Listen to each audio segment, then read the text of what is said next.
உலகம் முன்னில் காட்டும் பாசம் வேஷம் என்று தெரிஞ்சுக்கணும். சொந்த வந்த அன்பெல்லாம் காணல் நீர் பொறிஞ்சுக்கணும். உலகம் முன்னில் காட்டும் பாசம் வேஷம் என்று தெரிஞ்சுக்கணும். சொந்த வந்த அன்பெல்லாம் காணல் நீர் அறிஞ்சுக்கணும். உள்ளங்கையில் உன்னை வரைந்து உயிர் கொடுத்தார் தெரிஞ்சுக்கணும்.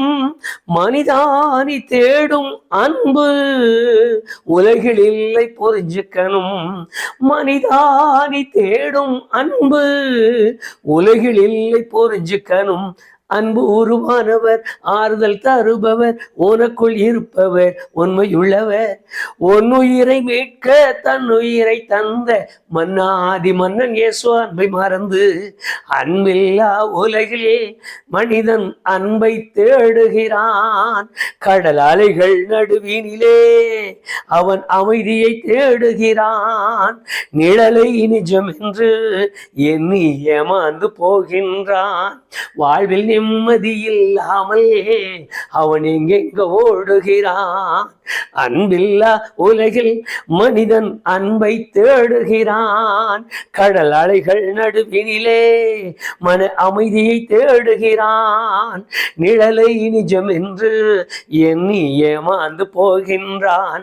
வாழ்வில் நிம்மதி இல்லாமல் அவன் எங்கெங்க ஓடுகிறான். இருக்கிறவரும் இருந்தவரும் வருகிறவருமாகிய இயேசு கிறிஸ்துவின் இணையற்ற நாமத்தினாலே என்னோடு கூட இன்றைக்கு தேவ சமூகத்தில் காணப்படுகிற ஒவ்வொரு பரிசுத்தவான்களுக்கும் கர்த்தருடைய பிள்ளைகளுக்கும் நான் மனமாற வாழ்த்துக்கள் கோருகிறேன். கர்த்தர் உங்களையும் உங்கள் ஆத்துமாக்களையும் ஆசீர்வதித்து கனப்படுத்தி மேன்மைப்படுத்துவாராக. என்றைக்கும் நம்முடைய வேத வசனத்தில் நாம் 136வது சங்கீதம் 23வது வசனத்திற்கு நம்முடைய கவனத்தை கொஞ்சம் திருப்பி தேவன் நம்மை நினைத்த அந்த நினைவிற்காக அவரை ஸ்தோத்தரிப்போம். வாழ்க்கையிலே எத்தனையோ விதமான அனுபவங்களை நாம் அனுபவிக்கிறோம். வேதத்தில் வாசிக்கிறோம், தேவன் இப்படியும் அப்படியும் அவர்களை நடத்தினார், அவர்களை அழைத்தார், அவர்களை ஆசீர்வதித்தார். இப்படிப்பட்ட வார்த்தைகளை எல்லாம் நாம் வேத வசனத்தின் மூலம் கேள்விப்படுகிறோம், பிரசங்கத்திலே கேள்விப்படுகிறோம், மற்றவர்கள் நமக்கு சொல்லிக் கொடுக்கிறதை கேட்கிறோம். ஆனாலும் இந்த உலகத்தினுடைய ஒவ்வொரு பகுதிகளையும் எண்ணி பார்க்கும் பொழுது இஸ்ரவேலரும் புறஜாதிகள் என்று சொல்லுகிற 2 பிரிவுள்ள இனத்தை நாம் ஆதி முதலாய் கண்டு வருகிறோம். இன்றைக்கு ஜாதி, மதம், இனம், மொழி இப்படிப்பட்ட வேறுபட்ட காரியங்களை அவரவர் சொல்லி தாங்களே ஒரு நிலைக்கு கொண்டு வருகிறதை பார்க்கிறோம். வேதம் சொல்லுகிற காரியங்களை உற்று கவனிக்கும் பொழுது விசுவாசிக்கிற கர்த்தருடைய ஜனங்களாகிய நமக்கு அது எத்தனை பெரிய மேன்மை உள்ளது என்று நம்மால் அறிய முடியும். எங்கு நம்முடைய தாழ்வில் நம்மை நினைத்தவரை துதியுங்கள், அவர் கிருபை என்றும் உள்ளது என்று சங்கீதத்திலே எழுதப்பட்ட அந்த வார்த்தையை நாம் நினைக்கலாம். இந்த வார்த்தையை எழுதினவர் ஒரு மிக பெரிய உயர்ந்த மனிதனாக, உயர்ந்த கோத்திரமாக, ஜாதியாக எண்ணப்படுகிற ஒரு கர்த்தருடைய மனுஷன். அந்த மனுஷன் நம்முடைய தாழ்வில் நம்மை நினைத்தார் என்று சொல்லுகிறார். அவர் அப்படி சொல்ல வேண்டிய காரியம் அல்ல. காரணம், தேவனாலே அப்படிப்பட்ட கோத்திரத்தார் மிகவும் உயர்வாக எண்ணப்பட்ட ஒரு நிலை அறிவோம். அதில் விசேஷமாக இஸ்ரவேல் ஜனங்கள் என்று சொல்லும் பொழுதே அவர் உங்களை மாத்திரம், நீங்கள் லேவியர் புஸ்தகத்தில் வாசிப்பீர்களால் யாத்திராகமும் உபாகமும் 3 புஸ்தகங்களிலும் உங்களை மாத்திரமே தேவன் தமக்கு சொந்த ஜனங்களாக தெரிந்து கொண்டார் என்று எழுதியிருக்கிறது. அதுவும் ஓசியா, ஆமோஸ், ஒபதியா இப்படிப்பட்ட புஸ்தகங்களை நீங்கள் வாசிப்பீர்களானால் பூமியில் உள்ள சகல ஜனங்களிலும் உங்களை மாத்திரமே அவர் தமக்காக தெரிந்து கொண்டார் என்று அவரையே அவருடைய ஜனங்களாக, அவர்களை மாத்திரம் அவருடைய ஜனங்களாக குறிக்கப்பட்ட ஒரு நேரம், அந்த சூழ்நிலைகள், அதில் வேறு ஒருவர் உள்ளே நுழைவதற்கு இல்லை என்பதை அறிவான். ஆகவேதான் யோவான் தன்னுடைய நிருபத்தில், 1வது நிருபத்தில் எழுதும் பொழுது பல வித்தியாசமான காரியங்களை காண்பித்தார். உங்கள் நினைவிற்கு கொண்டு வாருங்கள். தேவஜனம் புறஜாதியார் என்று காண்பித்தார், ரட்சிக்கப்பட்ட ஜனம் ரட்சிக்கப்படாதவர்கள் என்று காண்பித்தார், இருளின் ஜனங்கள் வெளிச்சத்தின் பிள்ளைகள் என்று சுட்டி காட்டினார், தேவனாலே பிறந்தவன் பிசாசினாலே பிறந்தவன் என்று காண்பித்தார், உலகத்தில் உண்டானவன் தேவனாலே உண்டானவன் என்று காண்பித்தார். நீங்கள் அப்படியே அந்த புஸ்தகங்களை வாசிக்கும் பொழுது இது ஒன்று மாத்திரமல்ல, அநேக காரியங்களை அடுக்கிக் கொண்டே போகிறார் கர்த்தருடைய மனுஷனாகிய யோவான். இப்படி அவர் பேசிக்கொண்டு போகிற இந்த அனுபவங்களை நாம் எண்ணி பார்க்கும் பொழுது உண்மையாக தாழ்மைப்பட்டவர்கள் என்று சொல்லுவதற்கில்லை. ஆனால் சிறுமையும் நெருக்கமும் உபத்திரவம் வருகிறதுனாலும் துரத்தப்படுகிறதினாலும் இனி வாழ்வோம் என்கிற நம்பிக்கை அற்றுப்போகிற ஒரு நிலைமையை மனதில் கொண்டதினாலும் தாவீது அல்லது அவரோடு சேர்ந்தவர்கள் நாம் தாழ்ந்திருக்கிறோம், வசதியில் அலைச்சலில் நம்முடைய வாழ்க்கையில் என்று இப்படி அவர்கள் எழுதியிருக்கலாம். ஆனால் உண்மையாக தாழ்ந்த நிலை என்று சொல்லும் பொழுது புற ஜாதிகளை குறிக்கிற ஒரு வார்த்தையாகத்தான் வேதத்திலே நாம் வாசிக்கலாம். சாலமோன் ஒரு மிகப்பெரிய தேவாலயத்தை கட்டினதை நாம் அறிவோம். ஏறக்குறைய 46 ஆண்டுகள் என்று வேதத்தில் எழுதியிருக்கிறது. இத்தனை பெரிய ஆண்டுகளாக, இவ்வளவு பெரிய ஆண்டுகளாக கட்டிய இந்த தேவாலயத்திலே சாலமோன் நின்று முதல் முறையாய் ஜெபிக்க தொடங்கும் பொழுது அவர் சொல்லுகிற வார்த்தையை கவனியுங்கள். 1 ராஜாக்கள் 8ஆம் அதிகாரம் 41வது வசனத்தில், உம்முடைய ஜனங்களாகிய இஸ்ரவேலர் அல்லாத புறஜாதியார் என்று எழுதினார். உம்முடைய ஜனங்களாகிய இஸ்ரவேலர் என்று சொல்லிவிட்டேன். அந்த உம்முடைய ஜனங்கள் அல்லாத அந்நிய ஜாதியார் என்று எழுதினார். அந்த வார்த்தை தான் மிகவும் விசேஷமான வார்த்தையாக நாம் நினைவிலே கொள்ளலாம். இது கர்த்தருடைய பிள்ளைகள் கலந்து பேசி நமக்குள்ளாக இவைகள் எல்லாம் சிந்திக்கப்பட வேண்டிய ஒரு காரியம். இந்த காரியங்கள் மற்றவர்களை நாம் தாழ்வா எண்ணுவதற்கும் மற்றவர்களை குறையா எண்ணுவதற்கும் அல்ல, நம்முடைய நிலைமைகளை எண்ணி நாம் பார்ப்பதற்காக.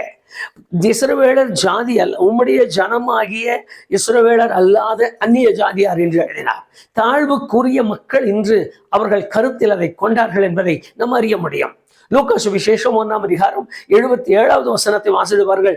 சகரியா ஜெபிக்கும் பொழுது கூட இந்த வார்த்தையை சொல்லி ஜெபம் பண்ணினார். உம்முடைய ஜனங்களுக்கு ரட்சிப்பை கட்டளையிடும்படி என்னுடைய மகனை நீர் அனுப்பி இருக்கிறீர். அதுவும் மற்றவர்களை எண்ணவில்லை, மற்றவர்களை சொல்லவில்லை, உம்முடைய ஜனங்களுக்கு என்று இஸ்ரவேலருக்கு மாத்திரமே என்கிற ஒரு கோணத்தில் போனார். அதற்கு மற்ற மக்கள் தாழ்மையானவர்கள், மற்ற மக்கள் அவருக்கு உகந்தவர்கள் அல்ல என்கிறது போல அந்த தோரணைகள் நீங்கள் அப்படியே வாசிக்கலாம். லூக்கா 2ஆம் அதிகாரம் 30ஆம் வசனத்தில், சிமியோன் கைகளில் ஏந்தி உம்முடைய ஜனத்துக்கு என்று அவருடைய புகழும் பொழுது புகழ்ந்தார். ஆனால் சிமியோன் ஐயாவுக்காக நான் ஆண்டவரை துதிக்கிறேன், புறஜாதிகளுக்கு ஒலியாகவும் இவர் வந்துவிட்டார் என்று சொன்ன அந்த ஒரு வார்த்தைக்காக நான் ஆண்டவரை துதிக்கிறேன். தாழ்மையில் கிடக்கிற, சிறுமையில் கிடக்கிற, மிகவும் தாழ்மை என்று சொன்னாலே அது நம் எல்லாருக்கும் தெரியும். மேன்மைக்கு தாழ்மைக்கும், மேன்மைக்கும் உயர்வுக்கும் தாழ்வுக்கும் வித்தியாசங்கள் ஏராளமாய் உண்டு. இந்த நிலையில் இருக்கிற ஒரு நிலையில் வேதத்தில் எழுதியிருக்கிறது, நம்முடைய தாழ்வில் நம்மை நினைத்தவரை துதியுங்கள் என்று சொன்னார். நம்முடைய தாழ்வில் நினைத்தவரை ஏன் துதிக்க வேண்டும்? அவர் தாழ்வில் நினைத்து என்ன செய்திருக்கிறார் என்பதுதான் இன்றைக்கு நம்முடைய கேள்வி.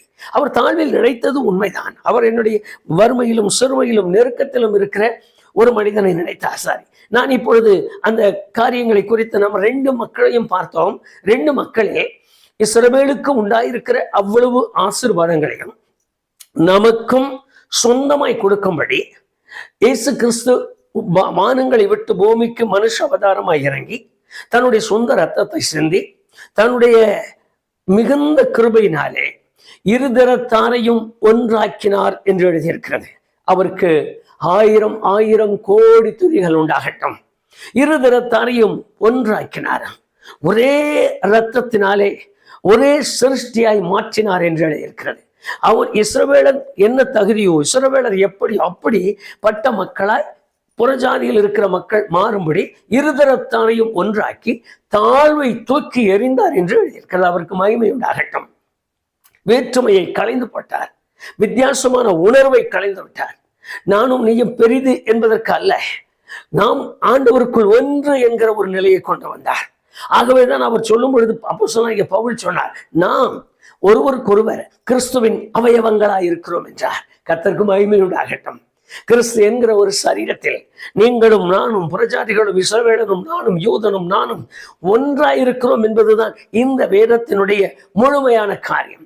இதில் பிரிவு என்பதற்கு இல்லை. நம்முடைய வேத காரியங்களை பொறுத்தவரையில் உயர்வுக்கும் தாழ்வுக்கும், மேன்மைக்கும் சிறுமைக்கும், புறஜாதிக்கும் இஸ்ரவேலனுக்கு யூதனுக்கும் வேறுபாடு இல்லாமல் சர்வ வல்லமையுள்ள தேவன் தன்னை மனிதன் ஆக்கி அவர் மனித அவதாரமாய் இந்த பூமியில் இறங்கி அவர் செய்த தியாகம் இன்றைக்கு உங்களையும் என்னையும் இஸ்ரவேலனோடும் யூதனோடும் ஒன்றிணைத்து வைத்திருக்கிற இந்த மகா பெரிய மேன்மைக்காக நான் ஆண்டவருக்கு ஆயிரம் ஆயிரம் கோடி துதிகள் உண்டாகும்படியாக ஸ்தோத்தரிக்கிறேன்.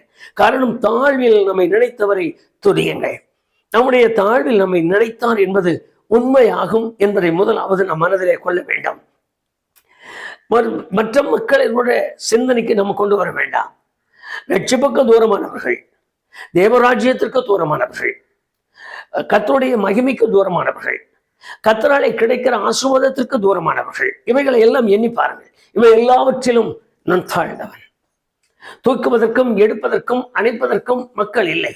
ஆதி காலங்களில் அருமையான கர்த்தருடைய வேதத்தை சுமந்த கர்த்தருடைய ஜனங்கள் இந்த தேசத்திற்கு வந்து தங்களுடைய குலம், கோத்திரம், தங்களுடைய இனம், தங்களுடைய ஜனம் எல்லாவற்றையும் மறந்து தாழ்விலும் சிறுமையிலும் நெருக்கத்திலும் இருந்தவர்களை தூக்கி எடுத்து அவர்களுக்கு கல்வி கற்றுக் கொடுத்து, அவர்களுக்கு வேலை வாய்ப்பு கொடுத்து, அவர்களுக்கு நல்ல வீடு கட்டி கொடுத்து அவர்களை ஆதரித்து பராமரித்ததால் இன்றைக்கு அந்த தாழ்வு போய் மேன்மை உண்டாயிருக்கிறது.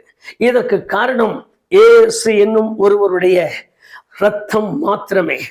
இயேசு என்னும் ஒருவருடைய ஜீவனுள்ள தேவன் என்கிற ஒருவருடைய தியாக உணர்வு மாத்திரமே. அவர் மாத்திரம் பூமிக்கு மனிதனாய் வராமல் இருந்திருப்பார். ஆனால் இன்றைக்கு வரைக்கும் என்னை இந்த வேதத்தின் அடிப்படையில் அவரோடு இணைத்திருக்க முடியாது. நான் மறுபடியும் தேவ ராஜ்யத்தின் சுதந்திரவாளி என்று சொல்லுவதற்கு இல்லை. நம் வேதத்தை வாசிப்போமானால் கொலைசேரியின் புஸ்தகத்தில் ஒரு அருமையான வேத வசனத்தை வாசிக்கலாம். 1ஆம் அதிகாரம் 12வது வசனத்தை வாசித்து பாருங்கள். பரிசுத்தவான்களுடைய சுதந்திரத்தில் பங்கு பெறும்படியாக அவருக்கு மகிமை உண்டாகட்டும்.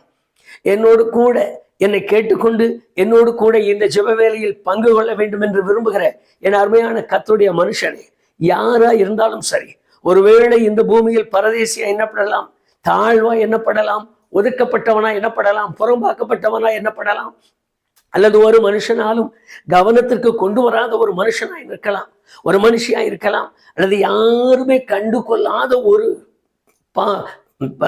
வேதத்தில் சொல்லுகிறது போல பரதேசியை போல இருக்கலாம். சோர்ந்து போக வேண்டாம், அப்படி ஒரு நினைவிற்கு வர வேண்டாம். காரணம், நம்முடைய ஆவிக்குரிய நிலையில் இருக்கிற ஆத்மாவின் சுதந்திரம், பரிசுத்தவான்களுடைய சுதந்திரத்தினுடைய பங்கு வைத்தவர்களாய் நிற்கிறோம். நம்முடைய பங்கு வீதம் பரிசுத்தவான்களின் சுதந்திரத்தில் அடங்கி இருக்கும்படியாக இயேசு என்னும் இரட்சகர் நமக்காக அதை செய்து முடித்தார். அவருக்கு மகிமை உண்டாகட்டும். தாழ்வில் நம்மை நினைத்தார், நம்முடைய தாழ்வில் நம்மை நினைத்தார். எனக்கு எவ்வளவோ பேர் தெரியும். எனக்கு தெரிந்த ஒரு சம்பவத்தை நான் இப்பொழுது சொல்ல விரும்புகிறேன். அந்த காலத்தில் நமக்கு தெரியும், இந்த காவல்துறையில் இருக்கிறவங்களுடைய ஆடைகள், உடுப்பு, அவர்கள் அரக்கால் ரோஸரோடு கூட தலையிலே மிகப்பெரிய கனத்திற்குரிய ஒரு கம்பீரமான தொப்பியோடு கூட அவர்கள் நடந்து வந்த காலங்கள் உண்டு. அப்படிப்பட்ட ஒரு காலத்தில் நடந்த ஒரு சம்பவம். அவர் காவல்துறையில் வேலைக்கு சேர்ந்து விட்டார். அண்ணன் காவல்துறையில் வேலைக்கு சேர்ந்தார். ஒரு முறை அவர் ஒரு இடத்திற்கு மாற்றினார்கள். அந்த இடத்திற்கு மாற்றினவுடன் அவர் குடும்பத்தோடு கூட குடியேறினார். இதை பார்ப்பதற்காக சொந்த உடன் தங்கை, அந்த காலத்தில் நம்முடைய ஆடை அலங்காரங்கள் தெரியும். பெண்கள் சில நேரத்தில் மேலாடை கூட போடாதிருந்த காலம், பழகி போன அப்படிப்பட்ட ஒரு காலம். அண்ணனையும் அண்ணன் குடும்பத்தையும் பார்க்க புது வீட்டுக்கு போயிருக்கிறார்கள் என்பதற்காக தங்கை வந்து விட்டார்கள். அன்றைக்கு இந்த போன் வசதிகள் இல்லை. வந்து இருந்து சொல்ல வேண்டும், அல்லது தபால் போஸ்ட் கார்டு ஒன்று எழுதணும்.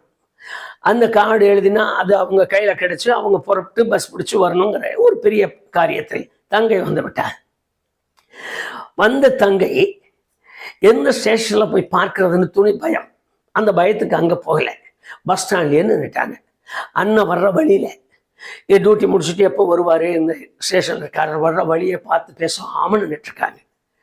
அண்ணன் இந்த காவல்துறை ஆடையோடு அவர் வரும்பொழுது, அந்த யூனிஃபார்மோடு வரும்பொழுது அடையாளம் தெரியாமல் இவர்கள் விழித்தார்கள்.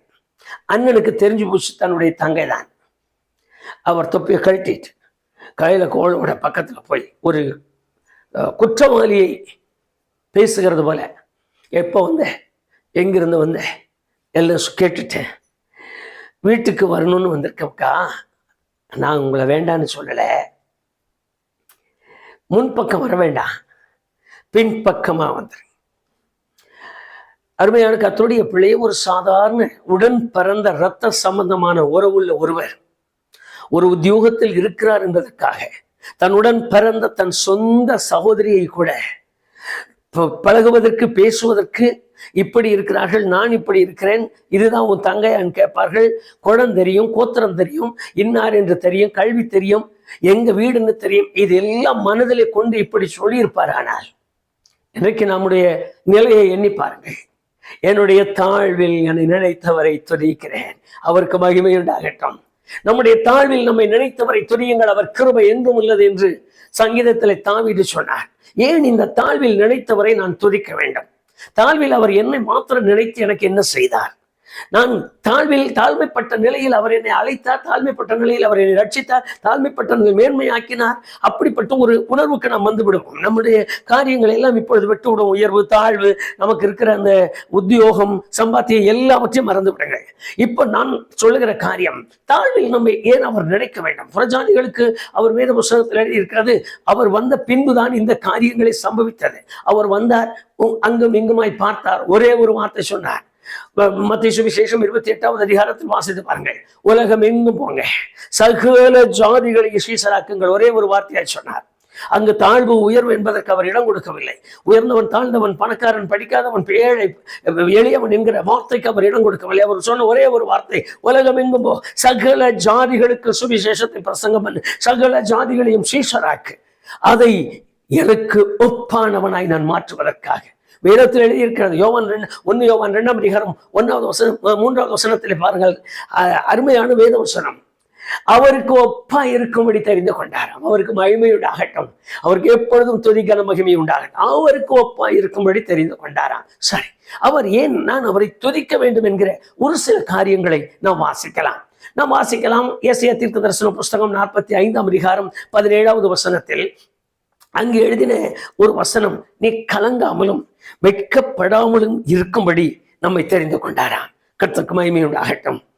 இனி என் தாழ்வில் அவர் என்னை நினைத்தபடியால் நான் கலங்காமலும் வெட்கப்படாத ஒரு நிலையில் நான் இருக்கும்படி தெரிந்து கொண்டாராம். அப்ப என்னுடைய கலக்கமோ, என்னுடைய வெட்கமான காரியங்களோ, அல்லது நான் ஒரு இடத்தில் போய் தலை குனிந்து நிற்கவோ, அல்லது ஒரு இடத்தில் நான் ஒன்றும் இல்லை என்று சொல்லுவதற்கோ இல்லாமல் வாழ வைக்க வேண்டும் என்று தெரிந்து கொண்டாராம். ஆகவேதான் அவர்களுக்கு சமானமாய் மாற்றும்படியாக இன்றைக்கு இருக்கிற நிலவரங்களை பாருங்கள். எப்படியோ நின்ற நாட்கள், ஆனால் இன்றைக்கோ தேவ சமூகத்திலே தலை நிமிர்ந்து நிற்பதற்கு, பாடுவதற்கு, துதிப்பதற்கு, ஸ்தோத்தரிப்பதற்கு, ஆயிரங்களுக்கு ஞானஸ்நானம் கொடுப்பதற்கு, அபிஷேகத்தை பேசுவதற்கு, கர்த்தருடைய நாமத்தின் மகிமைப்படுத்துவதற்கு தெரிந்து கொண்டார். மேன்மையான பாக்கியம், என்னை கலங்காமலும் வெட்கப்படாமலும் இருக்கும்படி என்னை நினைத்தாராம். அவருக்கு மகிமை உண்டாகட்டும். அருமையான தெய்வ ஜனமே, ஒருவேளை வாழ்வு என்பது கலக்க நிறைந்தது உண்மை, வெட்க நிறைந்தது உண்மை, செயலற்ற நிலை உண்மை, மிகவும் அதிகமான நெருக்க நிறைந்த அனுபவங்கள் உண்மை. அதுவும் கிறிஸ்தவனாய் வாழ்வது என்பது துக்கத்தின் மேல் துக்கத்தை வருவிக்கிறது என்பது உண்மை. ஆனால் நான் வெட்கப்படாதபடி என்னை பார்த்து கொள்ள என்னை நினைத்து விட்டாராம். என்னை நினைத்திருப்பதால் நான் வெட்கப்படுவதற்கு இனி அவர் விடுவதில்லை, தலையை நிமிரச் செய்கிறவராம். ஆகவேதான் இதுவரைக்கும் நம்முடைய தந்தை அருமையான ஒரு பாடல் பாடினார், தலை நிமிரச் செய்கிறவரும் நீரே, என்னை தலை நிமிரச் செய்தவர் நீர் என்று பாடினார். அனுபவங்கள் வேதத்தில் எழுதியிருக்கிறது. கலங்காமலும் வெட்கப்படாமலும் இருக்கும்படி நம்மை நினைத்திருக்கிறாராம். இரண்டாவதாக நீங்கள் வேதத்தில் வாசிக்கலாம். நீதிமொழிகளின் புஸ்தகம் 14ஆம் அதிகாரம் 26வது வசனத்தில், என்னை மாத்திரமல்ல, எனக்கு மாத்திரமல்ல, என் பிள்ளைகளுக்கும் அடைக்கலம் கொடுக்கும்படி அவர் என்னை நினைத்திருக்கிறாராம். இன்றைக்கு நம்முடைய பிள்ளைகளை குறித்துள்ள பாரம் தான் நம்முடைய உள்ளங்களை வாட்டுகிறது. என் மகனுக்கு இப்படி, என் பிள்ளைக்கு இப்படி ஒரு சூழ்நிலை, எப்படி படைப்பார்கள், எப்படி வாழ்வார்கள், அவர்களுக்கு என்று நான் ஏதாயிலும் செய்ய வேண்டும், அவர்களுக்கு என்று நான் ஏதாயிலும் பார்க்க வேண்டும். இதுதானே நம்முடைய அனுபவங்களே. நான் ஒருவன் இல்லைனா என் குடும்பம் என்னாகும், நான் ஒருத்தர் மாறிட்டா என்னாகும், இவைகளை எல்லாம் நாம் சொல்லி கலங்குகிறோம். வேதத்தை வாசித்து பாருங்கள். என்னை ஏன் அவர் நினைத்தார்? அந்த ஒரே ஒரு வார்த்தை பாரு, என்னை ஏன் அவர் நினைத்திருக்கிறார்? அவர் நினைத்ததற்கு ஒரு முக்கியமான காரியம், என்னையும் என் பிள்ளைகளுக்கும் அடைக்கலம் கொடுக்கும்படியாக. வாழ்வில் தோல்வியுற்று சஞ்சலமுற்று மனவேதனையோடு மனதுக்கத்தோடு மனபாரத்தோடு வாழ்ந்து கொண்டிருக்கிற அருமையான கர்த்தருடைய பிள்ளையே, பிள்ளைகளை குறித்து பிள்ளைகளின் காரியங்களை குறித்து அடைக்கலம் கொடுப்பதற்காக உங்களை அவர் நினைத்திருக்கிறார். உங்கள் மேல் அன்பு வைத்து அழைத்திருக்கிறார். என்ன வந்தாலும் சோர்ந்து போக வேண்டாம். ஒன்று, நீங்கள் வெட்கப்பட போவதில்லை. மற்றொன்று, உங்கள் பிள்ளைகளுக்கு நிச்சயம் அடைக்கலம் உண்டு. என்ன செய்வது? யார் பார்ப்பது? யார் கேட்பது? இல்லை, நான் இல்லாமல் போனால் என் பிள்ளைகளுக்கு அடைக்கலம் கொடுக்கிற ஒருவர் என்னை நினைத்திருக்கிறார். சரி, மூன்றாவது எரேமியா 24:6 வாசித்து பாருங்கள். நேர்த்தியான ஒரு வேத வசனம். இடிக்காமல் கட்டுவதற்கு, பிடுங்காமல் நடுவதற்கு என்னை நினைத்தாராம் என் பிள்ளைகளை, என் குடும்பத்தை, எனக்கு உண்டாயிருக்கிறவைகளை. எவ்வளவு நேர்த்தியாய் தீர்க்க தரிசன வார்த்தைகளை எல்லாம் அவர் எழுதி வைத்தார். பிடுங்காமல் நடுவதற்கும் இடிக்காமல் கட்டுவதற்கும் தெரிந்து கொண்டாரா? சில நேரத்தில் இந்த குடும்ப காரியங்கள் என்று வரும்பொழுதுதான் விசுவாசிகள் பதறி போகிறோம், விசுவாசிகள் உதறிவிடுகிறோம். நெருக்கங்கள் வரும்பொழுது, உபத்திரவங்கள் வரும்பொழுது, கொஞ்சம் வேதனைகள் கூடும் பொழுது இவைகளை எல்லாம் நான் நினைக்கிறோம், ஐயோ இனிமேல் எப்படி, இனிமேல் எப்படி. இல்லை, வேதத்தில் எழுதியிருக்கிற வார்த்தை என்னவென்றால், உன்னை கட்டுவேன், உன்னை நடுவேன்.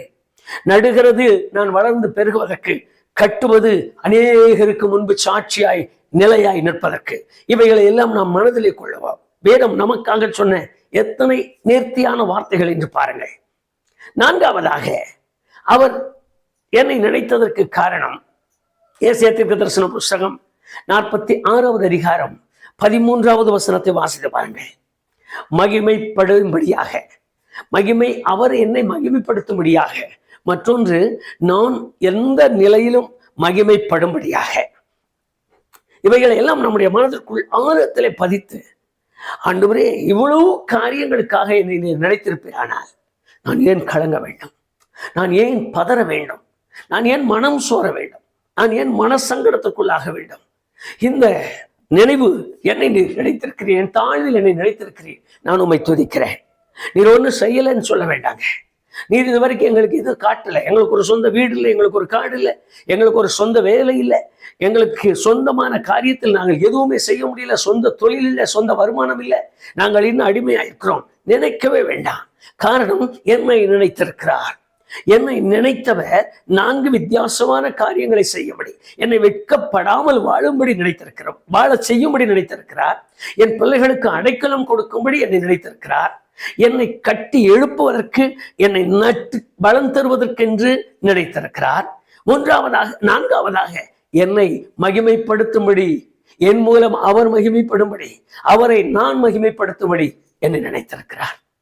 எத்தனை நேர்த்தியான அனுபவங்களுக்குள் வேதம் நம்மை நடத்துகிறது என்று பாருங்கள். தேவன் தேவன் என்று பக்தியோடு வாழ்கிறோம், பக்தியோடு இருக்கிறோம். இந்த பக்தி வீணல்ல. மற்ற காரியங்களை குறித்து நமக்கு வேண்டாம். மற்றவர்கள் இப்படி அப்படி சொல்லுகிறார்கள். எந்த காரியம், நான் ஜெபிக்கிறேன், நான் தண்ணீரில் மூழ்கி ஞானஸ்நானம் எடுத்து என்னை ஆண்டவருக்கு பொருத்தனையாய் அர்ப்பணித்தேன். அவரோடு கூட நான் ஒப்பந்தம் செய்திருக்கிறேன். நான் பரிசுத்த ஆவியின் அபிஷேகத்திற்காக விண்ணப்பிக்கிறேன், பெற்றுக்கொண்டேன். நான் பரிசுத்த ஆவியிலே அனல் உள்ளவனாய் நிற்கிறேன். நான் ஆராதிக்கிறேன், நான் துதிக்கிறேன், நான் சோத்தரிக்கிறேன், நான் தெய்வ சமூகத்தை நான் நோக்கி ஓடுகிறேன். எனக்கு காரியங்கள் வரும்பொழுது அவரையே நான் நம்பி இருக்கிறேன். அப்படி சொல்லுகிற கர்த்தருடைய பிள்ளைகளுக்கு மறுபடியும் மறுபடியும் நான் சொல்லிக் கொடுக்கிற ஒரு காரியம், தேவன் உன்னை நினைத்திருக்கிறார். அவர் நினைத்திருக்கிற நினைவு மற்ற மக்களைக்கு ஒப்பாக நடத்துவதற்கல்ல, மற்ற மக்களிலும் மேன்மையாக வைப்பதற்காக என்னை நினைத்தார். நான் நினைக்கப்பட்டேன். அவராலே நான் நினைவு கூறப்பட்டிருக்கிறேன். என் அன்பு தாயே, என் அருமை தகப்பனே, என்னை கேட்டுக்கொண்டிருக்கிறேன் அன்பு சகோதர சகோதரி.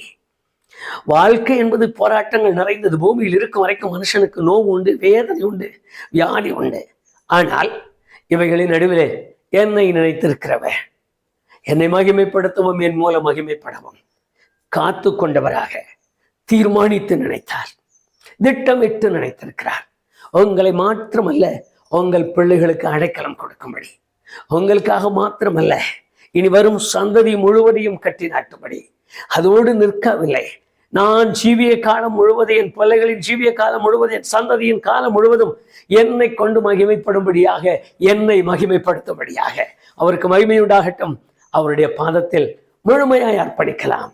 சொல்லி வாக்குத்தத்தங்களை கையில் எடுத்தவர்களாய் ஜெபிக்க தொடங்குங்கள்.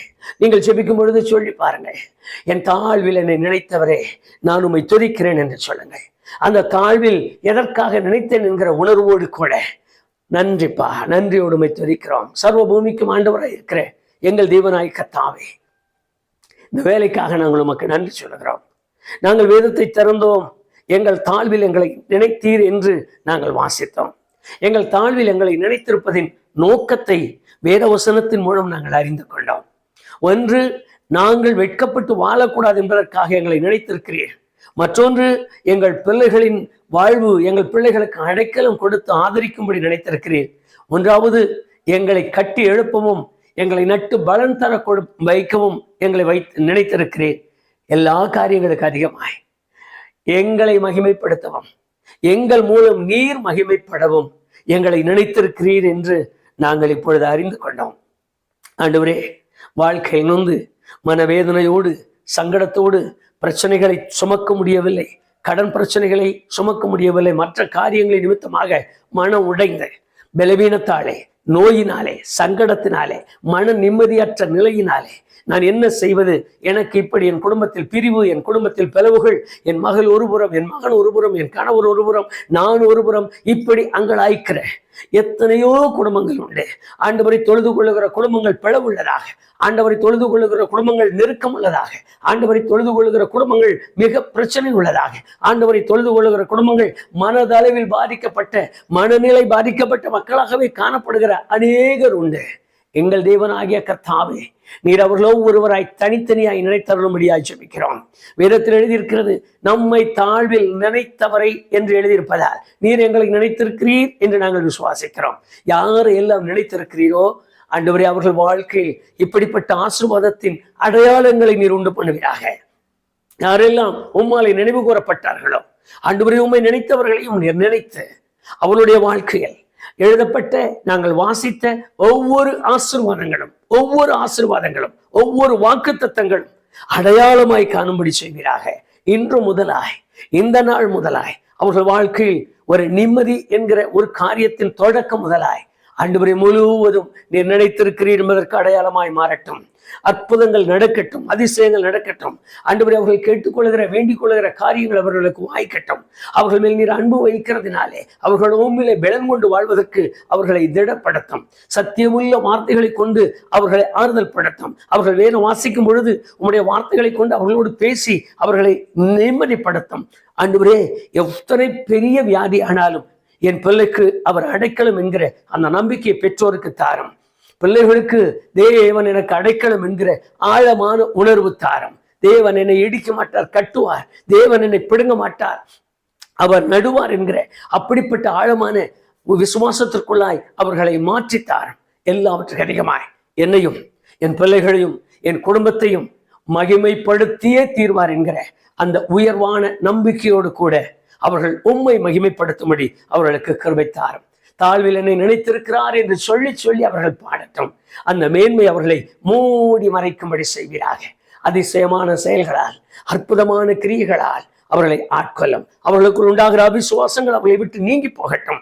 அவிசுவாசத்தை கொண்டு வருகிற காரியங்களை அவர்கள் அடையாளம் கண்டு அதை ஒதுக்கி தள்ளட்டும். அவரவர் தங்கள் விசுவாசத்திலே உறுதியானவர்களாய் நிற்க அவர்களை உறுதிப்படுத்தும் ஆசீர்வதியும். இயேசு கிறிஸ்துவின் நாமத்தில் ஜெபிக்கிறேன் பிதாவே, ஆமென், ஆமென். நம்முடைய தாழ்வில் நம்மை நினைத்து நமக்கென்று செய்ய வேண்டும் என்று விருப்பம் கொண்ட ஒவ்வொரு காரியத்தையும் செய்வதற்கு காத்திருக்கிற சர்வ வல்லமையுள்ள தேவன் உங்களை ஆசீர்வதித்து, உங்களுக்கு அடைக்கலம் கொடுத்து, உங்களை கட்டி எழுப்பி, உங்கள் மூலம் மகிமைப்படுத்தி உங்களுடைய வெட்கத்தை எல்லாம் மாற்றுவாராக. ஆமென், ஆமென்.